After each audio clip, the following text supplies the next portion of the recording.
Alrighty, welcome guys.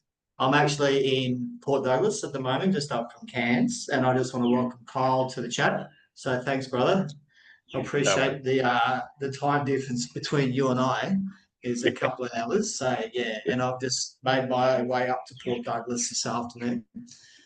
It's you may be able to hear some birds in the background going a bit crazy. So it's actually quite a pleasant afternoon to be in Port Douglas. If you've never been to Port, I always recommend anybody come up here because it's a beautiful spot.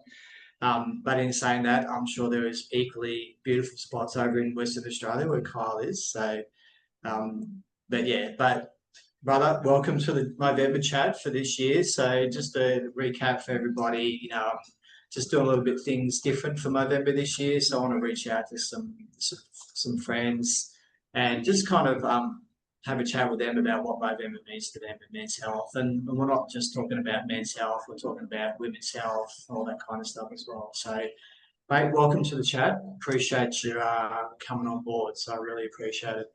So I was Thanks having for a the chat with one invite. of the guys yesterday, and actually, obviously, we're pre-recording these sessions. Obviously, it works with everybody's schedule. So, and it was actually "Are You Okay" day yesterday. Obviously, it's not today, but mate, I'm just gonna reach it out there and just say, "Are you okay? How was everything yesterday? All good?"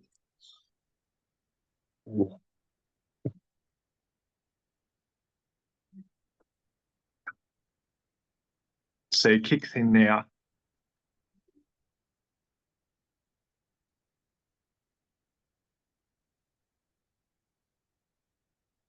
Take your time, man. Take your time. It's all good, all right. And and obviously, this is a safe place to have a conversation as well. Okay, so feel free to say what you want, say what you don't want.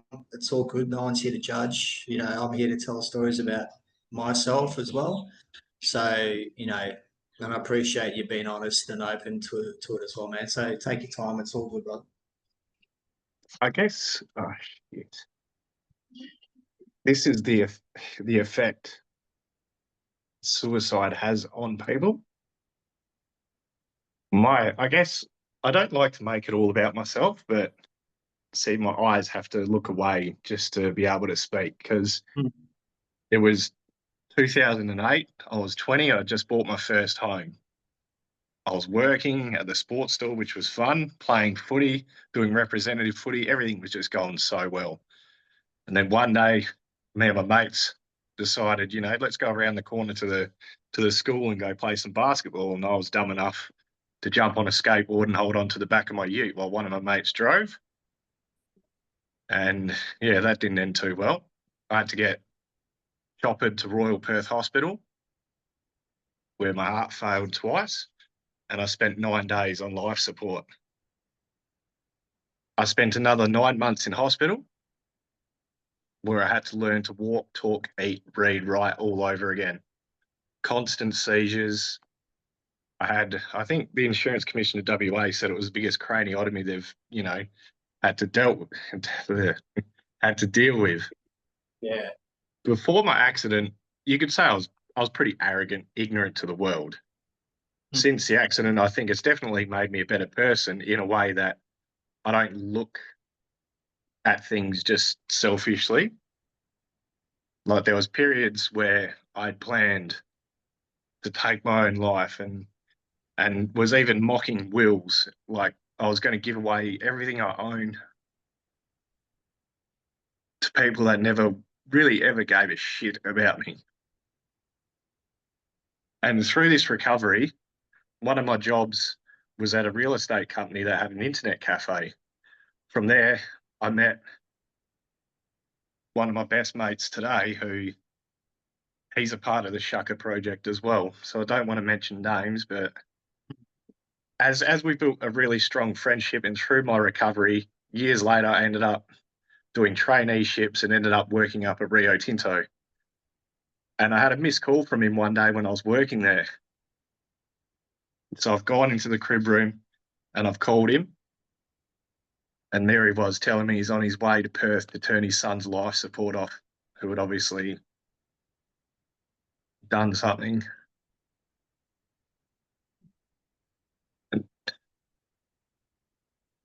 And this is the effect suicide has on others. And that's where we want to get this message through. So we don't want to have to deal with it ourselves ever again, but we don't want to see others go through this sort of pain. And what I think I pride myself on since my accident as well is I do support work for people with intellectual disabilities who are obviously a lot less fortunate.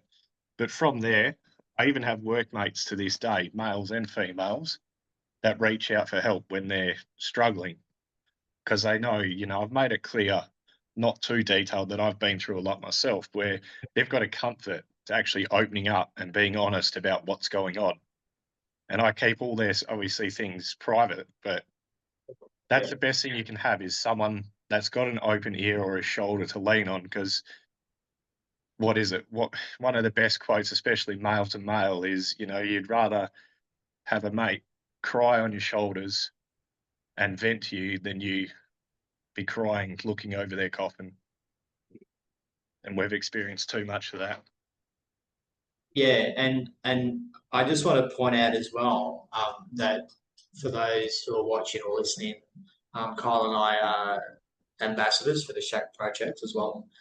So it's a support for men's health. It's obviously there's a lot of people who need the support out there, and we're advocating for men's health and giving as much support as we can give, as well as looking after our own mental health to anyone that needs it as well. So, we've known each other for 2 to 3 years now. So, and this is this is probably the first time we've actually spoken face to face. We've been messaging a lot, and we'll reach out now and again and just say, "Hey, mate, how you going? You all good? How's things going? How's work? Yada yada." And this is the first time we've actually well, one on one. I think it is. We may Yeah. have done some sessions with Shaka a while ago, but this is definitely one on one that we're talking about today. So I really appreciate your open and honesty and your straightforward approach to concerns that you might have and how it affects yourself. And I know when we're talking, we're not psychologists. We're not trained in that. What we're talking about is our own experience and what we've experienced in our life. What we're not trained in giving that support. We're just here for an ear to listen and vent any frustration that you may have or just want to talk. So obviously, if anyone does have any concerns or dramas, then please reach out to some support that can best assist you. Um, I think it's a pretty fair assumption. So yeah, mate. So that was a pretty honest approach to what you go through, and I really appreciate you saying that. Because I know, yesterday with Are You OK Day, it's not always just one day. Obviously, it should be every single day. But I know with men especially, they're pretty not open to conversation about mental health and men's health and stuff like that. I know within my work, everyone's pretty approachable. We have support within work. I'm not sure about your position at your work, but I definitely know with us that we do. What's it like with the support where you work? Is it pretty open? Is it pretty Well, safe in a safe place? we actually only just got told on Are You OK Day there's a special QR code to scan for the company that deals directly with us employees. We never get prompted to really go seek support. Yeah. That they may put all these posters around mine sites, but it's more if you see someone, it's best you approach. And I was actually talking to one of our plumbers at site, and I was letting him know a few things about what I did. And he said he used to be a supervisor at a site, and what he would notice is at pre-starts is if he's seen someone who, I guess, wasn't themselves, he would do his pre-start as usual, and then he would pull them aside afterwards, one-on-one, and say, you know, check in, are you okay? You just didn't seem yourself. When I got talking to him, he had the comfort to open up to me about his, oh, shit, now it kicks in again. I think this is just what I deal with since my accident, is just better calm myself. But You're right, mate. Take your time. It's all good. he talked about, you know, he's got kids that were taken away from him, not by his choice. And he opened up about things like that. That makes me feel good to have people, you know, with the ability to say, this is what I've gone through in my personal life. And you'll find some of the best people that you can talk to have gone through pretty rough and shit times in their life. And it'll actually, I know sometimes I can really switch subjects here, but one of these young mates that I had, there was a few years when I was out of hospital and I was socializing again, going out on nights out. You know, I don't drink or anything or smoke, do drugs, but I still go out and have a bit of fun. This young bloke come up to me and he goes, you know, I know what you've been through. And by seeing you so happy and healthy, I decided not to commit suicide. And I was just taken away. I just think you don't realize what little things you do by staying positive and, you know, being influential without realizing the Yeah. difference you can make to others, especially young guys. What's really Yeah. good now is he went through that path. He even started abusing drugs here and there, and, you know, dating not the best women. That sort of influenced him in that direction. But a few years later, we are now. There he is with a kid and engaged and doing his own thing, which is really good to see. It's just little things that you look back on and you realize I actually might have influenced this young bloke to go down the And that, straight and narrow. yeah, and that's it. And that's and that, I don't know how that will make you feel, but I definitely know it will make me feel pretty emotional, like pretty like a good emotion, obviously, because you don't know what you're doing that is actually influencing somebody. You just got no idea, you know. And I think, excuse me, I think that's some of the aspect of what I do, because it's not just about, you know, I've been with Movember for 17 years. Well, this will be the 17th year, but it's not just about men's health; it's about women's health as well. And you know, that's when the whole pink comes into things, and making a statement about what I do. You know, it's somebody might just wear a badge on their shirt, and you don't know what that is until you actually go up and say, hey, you know, what's that you're wearing? Or when people see me, you know, they can see me walking down the street bloody 10 minutes away, and they can see me coming down the road, and they go, oh, look at this, what the hell, what the hell's he doing?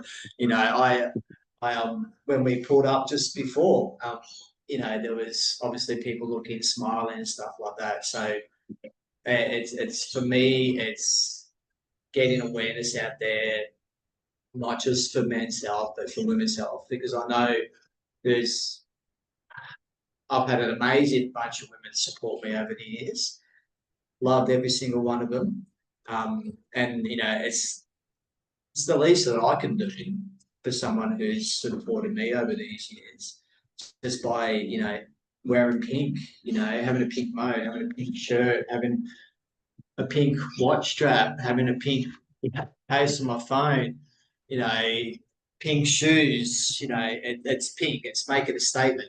And you don't know what influence you're giving to somebody by doing that. And that's exactly what was going on with the mate that you were talking to. You know, just these little things that can influence somebody can make a massive difference in their life without you understanding. You might never know what an impact that you've had on somebody until you might bump into them bloody 20 years down the track, and they'll say, hey, you remember this time?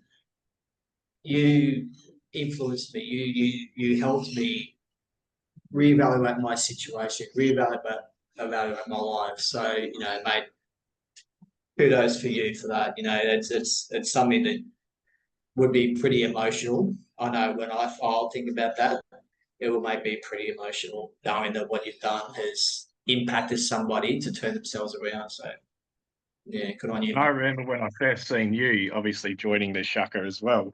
I was like, "Who's this cool guy?" Because one of the biggest influences I had when I was playing junior sport, I never really played cricket. I was more into footy and basketball, but I always seem to be attracted to the sports stars that make a difference, not just on the field or the court, but off it. And that was Glenn McGrath as well.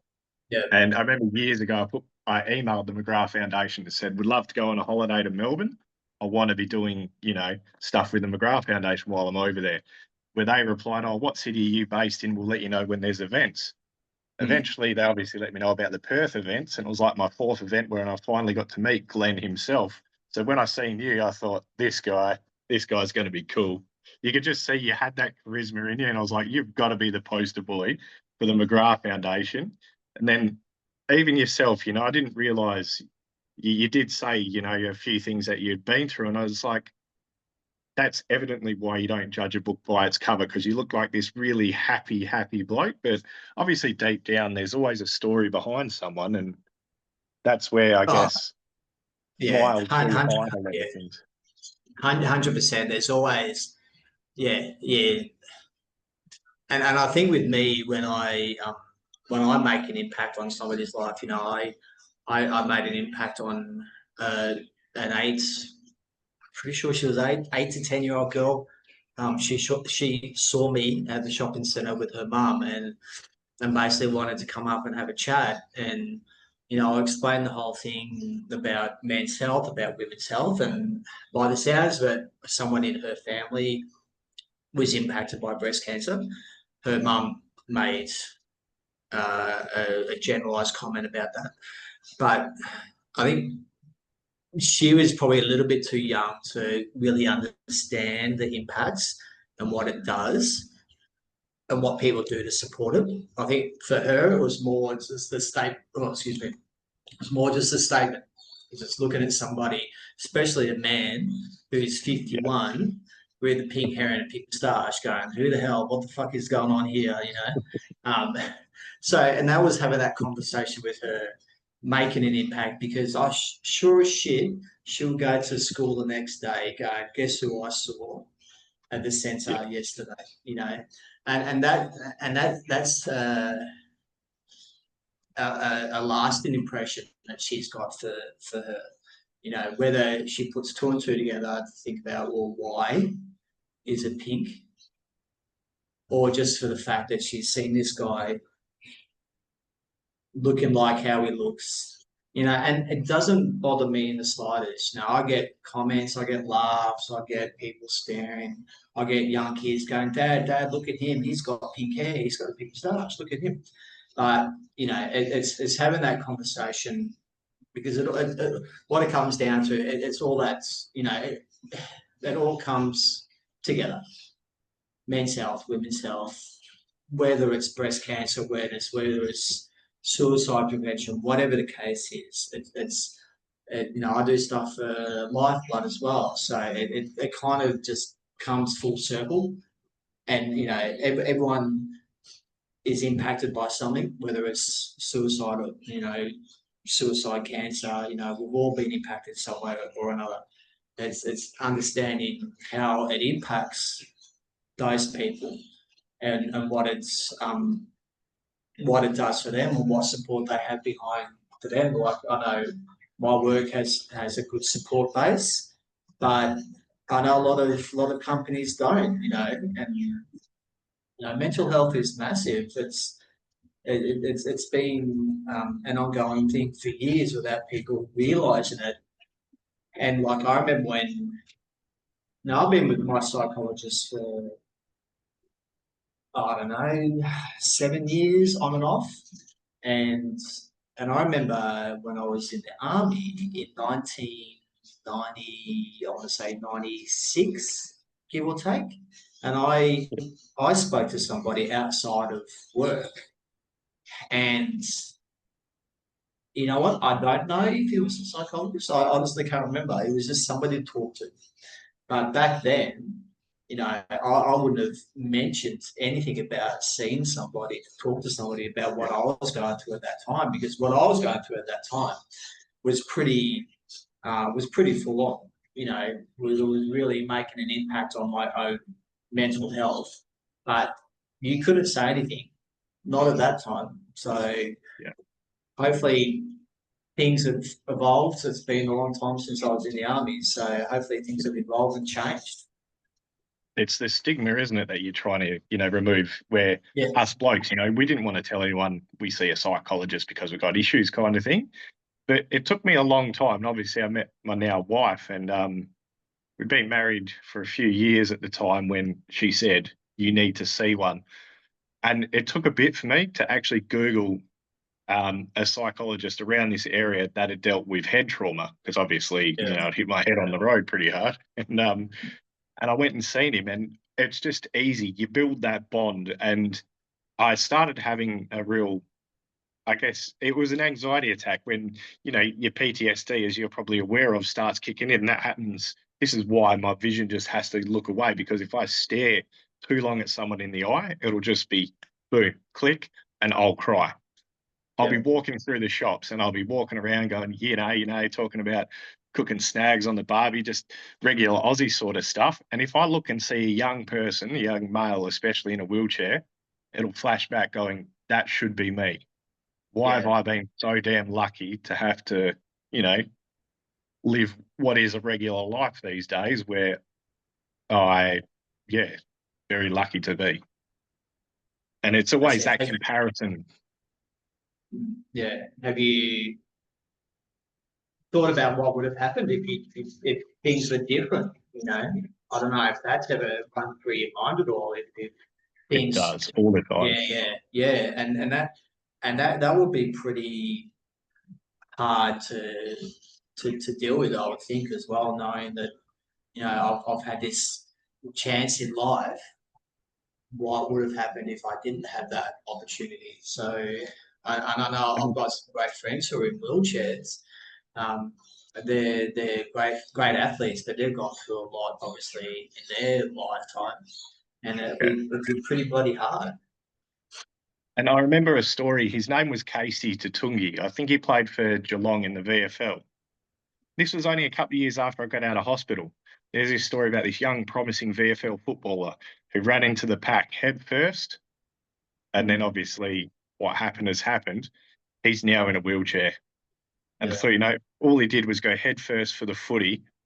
There's me deciding to hold on to a car, skating 40 kilometres an hour around a T junction corner, fell off, slapped my head. And that's one of those things that you're always comparing yourself, and it doesn't feel fair that I've really come out walking. Now fast forward the clock, I've got two kids, I'm married, got my own home, and I'm doing a fly in, fly out job. It has taken a long time, but still, you sort of realize how lucky you are. But you have those flashbacks where you'll go away on your own and you'll just cry and let it out. And that's where men shouldn't be afraid to cry. And just actually on my last swing up north, obviously being Are You Okay Day, we were talking about suicide. As the conversation continued, I just froze and I had to find that opportunity to put my hand up and say, hey, I want to talk.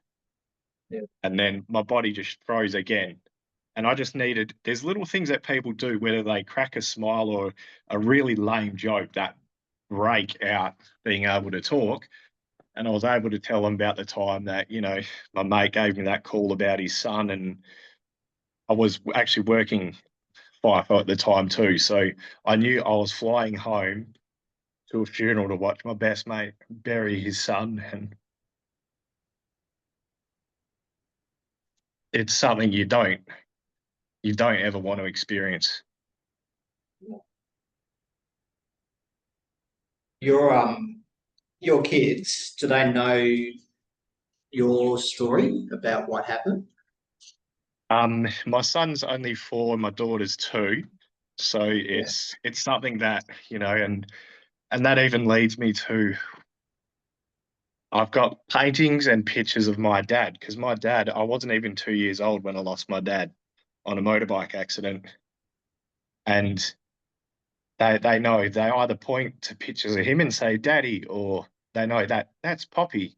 And I've even Yeah. recorded videos when my young bloke was young, because I've got this tattoo of my dad on me, Yeah. Right. Nice. and the young bloke would point to it and go, "Poppy, Poppy." Coffee. But Yeah. he's still at that age where I can't tell him Poppy's No. not alive. So Yeah. Yeah. Yeah. So obviously, just a little bit too young to really understand just yet. But I'm sure when the time's right, there'll be I think there'll be a good conversation to have with him, and yeah, explain what he was like, and you know my see my boys are considerably older than yours. Um, they're like 21 and 22, my boys. So they and they're good kids. Like every parent says their kids are good, but my my kids are good. And well, if they they're know anything that. like you, they will be. Well, they know that the what I do. I know, and I'm not. I've never shone away from speaking up or letting them know that I speak with a psychologist. I've never made that a secret to them because they're at that age when they're still pretty vulnerable. They're establishing themselves in life with work and play and love and all that kind of stuff. So they're out there exploring the world, making it their own. But they always know that if they've got an issue, if they want to chat, whatever the case is, then they know that they can reach out to me, and they do. And I might not speak with them for a week or two. They're doing their thing. I know they're okay, but if they've got a concern, they'll ring me. They'll just touch base, say, "Hey, how you going? Everything all right? Yeah, cool. How's things? Yeah, great. So it's having that trust and just that communication with your kids. I know when I was growing up at that time, probably wasn't really, that there was no conversation about your mental health. Obviously, there is for this generation, and I've grown up, experienced a lot of interesting experiences when it comes to being, uh, what would be the word, stigmatized or profiled incorrectly. But in saying that, if those people saw me today, I'll probably think they're right, but they're not right. So it's you know, it was an interesting experience. Experiencing that it wasn't a nice experience, but it's what it is. Nothing you can do about it, but you learn from those experiences. People say it makes you stronger. Yes and no. I think it depends on how you deal with what you've experienced and if you can move on from that. I think that also leads to a very, like, a reminder with when I was working at an oil refinery. I remember there was a tea break and I was talking to the yardies, having a chat about, suicide and things like that. And as the discussion went on, we obviously broke up to go back to work. And some of the younger guys came up to me and pointed out an older bloke. And they said, "Oh, yeah, Dylan there, he found his son hanging." I was just like, "What?" This guy was happy, happy, smiley, smiley. And I was just like, nah, nah. And then I Yeah. started to really build this friendship with Dylan. And he started this company. It's bereavement for people and families that have gone through, suicide. And I've done walks with him and everything. He actually lives around the corner from me. So if there's ever a dull day, I'll go for a walk. It'll be about 700 meters down and around the corner. And I just need him. I just need his smile to help me lift me off the ground. And he's one of the few blokes that I don't mind texting. And again, it's getting rid of that stigma. It's you text your mate, I love you. Thanks for all your help. Yeah, And it's just, one of them things that you need to get rid of, that stigma, as you say. So it's very yeah. important to have those friendships and not be afraid to hug a mate. Because No, even that's it. me hugging him felt good, but it might make him feel good as well. Yeah, yeah. And that's something I miss with my boys. You know, they're one's right at the very top of the state, the other one's right down the very bottom of the state at the moment.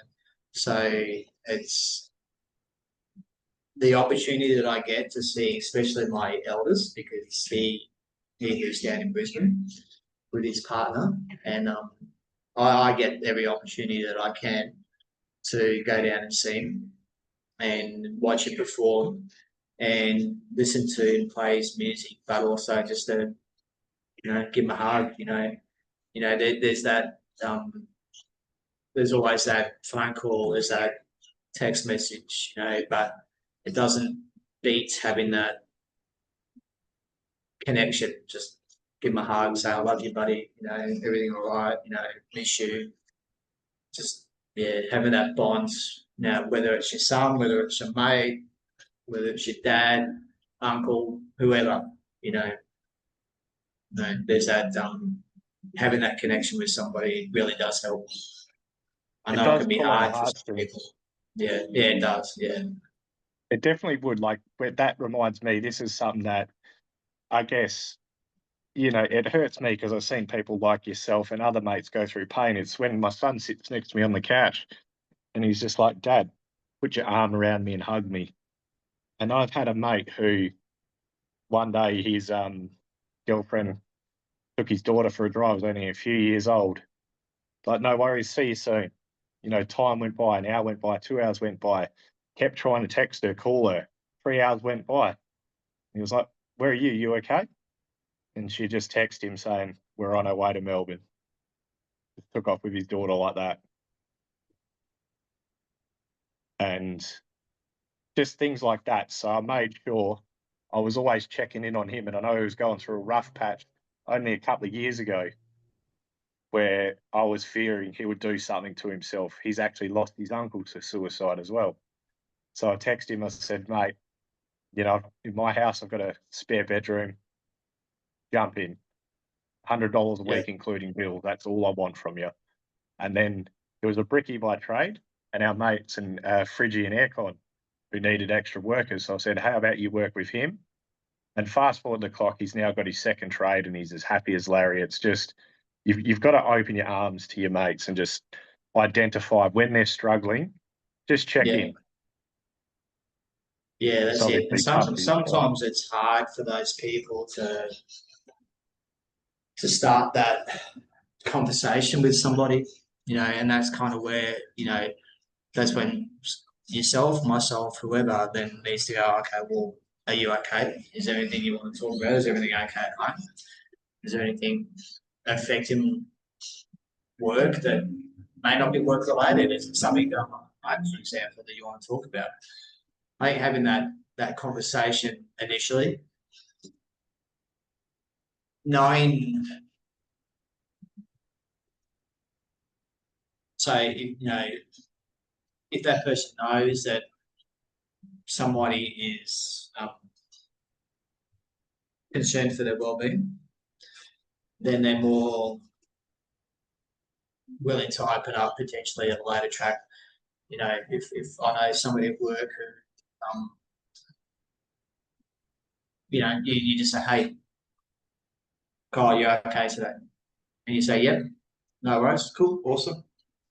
But then that later down the track, potentially, then said, hey, are you okay? That's something that, he's concerned for your well-being. So it kind of makes you more engaging and opening up to talk to somebody who you may not talk to or may not share your emotions or feelings with that person. It's kind of just like an icebreaker, just to get things underway. Get the ball in motion. So yeah, uh, yeah, it's been a difficult conversation we've had today, I think, but it's been a positive conversation, and I really appreciate you opening up, mate. I really do appreciate it. Who do you? See, I want to even say words like Adelaide, that, but who do you support in the AFL? Adelaide Crows. It is Adelaide. I thought so. Yeah, we beat you the other See, day. are you Collingwood? I am. Hey, I like I am. Collingwood, unlike the West Australians over here. Yeah, yeah, They used to yeah. call me Josh Fraser. When I was a little kid, I was given a Collingwood Guernsey. And when I put it on, they reckon I look like a little mini Josh Fraser. Yeah, I know. AFL's not massive up here. It's more league, but it's good to engage with somebody who's an AFL supporter, even though you're an Adelaide supporter. So I won't hold that against you. But yeah, no, I've been Yeah, I met Tom I've been Wadra. yeah, I've been with Collingwood since I was forever, basically. So, Yeah, but they're a yeah, bloody good team. You can't deny that. no, we had a bit of a meltdown not too long ago. Lost a few in a row, but Yeah, we this is where where it all happens now in the yeah. finals. So It was a good time to lose a few, that's for sure, coming into yeah, finals. well, that's it. Yeah, exactly. So I'm not sure who we're playing next. I'm not sure when that is. Is that this weekend or Adelaide are next on weekend? tonight, and then Collingwood play the winner of the other game because the winner of Adelaide Hawthorn play Geelong. So the winner Yeah, of the other game play Collingwood next week. yeah, okay. Yeah, we've got a week off. So you need to win tonight. Yeah, do or Yeah, die. it is. It is. Yeah, yeah. I'm not sure if you can. Oh no, I've got everything It's the blurred. blurred No, on. that's okay. I got the blur on, but it's and this is good as well having that. And I need to be mindful of your time as well. But yes, it's a gorgeous afternoon here. I'm not sure what it's like where you are, but it's absolutely it's a beautiful location. So Yeah. I'm glad that we've managed to have this chat. Thanks for So the yeah. invite. I do appreciate it. And No, you're yeah, right, buddy. It's all good. It's all good. I just want to just let everybody know who's been watching. Obviously, we have touched on um, some touchy subjects today. So if it's triggered anybody, then please get the support that you deserve. Okay. So I hope everyone's going to be okay, and I hope you are too. But you're a legend, dude. Cheers, heaps. yeah, no dramas, mate. I'll speak to you soon. All right. Thanks, heaps. All We'll right, touch mate. base. Have a good one. See you, buddy. You too. See you, mate.